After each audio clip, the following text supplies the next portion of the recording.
দেশৰ প্ৰধানমন্ত্ৰীগৰাকীয়ে ডিব্ৰুগড়ৰ মনোহাৰী চাহ বাগিচাত আহি মনোহাৰী চাহ বাগিচাৰ যিসকল চাহ শ্ৰমিক আছিল চাহ শ্ৰমিকসকলৰ সৈতে এদিন ইয়াত একেলগে মিলিত হৈছিল মত বিনিময় কৰিছিল আৰু সেই দিনটোতেই তেখেতে কথা পাতিছিল যে এই যিসকল চাহ শ্ৰমিক আছে ডিব্ৰুগড় মনোহাৰী চাহ বাগিচাৰ এই চাহ শ্ৰমিকসকলে যি কাশী অযোধ্যা দৰ্শন কৰাৰ কথা পাতিছিল আৰু সেই কথাই আজি ৪৮ ঘণ্টাৰ পিছত সেয়া যেন সম্পূৰ্ণ হ'বলৈ গৈ আছে। আজি ৰাওনা হ'বলৈ ওলাইছে ডিব্ৰুগড়ৰ মনোহাৰী চাহ বাগিচাৰ প্ৰায় ৪৮গৰাকীকৈ যি মহিলা আছে। মই কিছু মহিলাৰ পৰা কথা পাতিবলৈ চেষ্টা কৰিম। बहुत ভাল लागत है। आज हमने के निमंत्रण जाना है।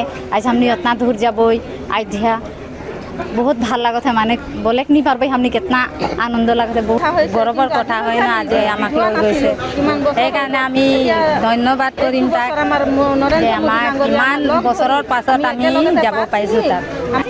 প্ৰথমে আমি অযোধ্যালৈ যাম ইয়াৰ পৰা তাৰ পিছত আমাক হেৰিলৈ লৈ যাব কাশীনাথ ইয়াৰ পিছত আমাৰ অসমৰ মা কামাখ্যালৈ লৈ যাব এই যাত্ৰা কৰি আমি পুনৰ ঘৰলৈ গুচি আহিম। আৰু এয়া দেখিছে ডিব্ৰুগড়ৰ পৰিৱেশ। ডিব্ৰুগড়ৰ যি ৰেলৱে ষ্টেচন আছে ৰেলৱে ষ্টেচনত মই আছোঁ আৰু অৱধ আছাম যোগে এই ইতিমধ্যে ৰাওনা হ'বলৈ ওলাইছে যি কাশী অযোধ্যা দৰ্শনৰ বাবে ডিব্ৰুগড়ৰ মনোহাৰী চাহ বাগিচাৰ চাহ শ্ৰমিকসকল।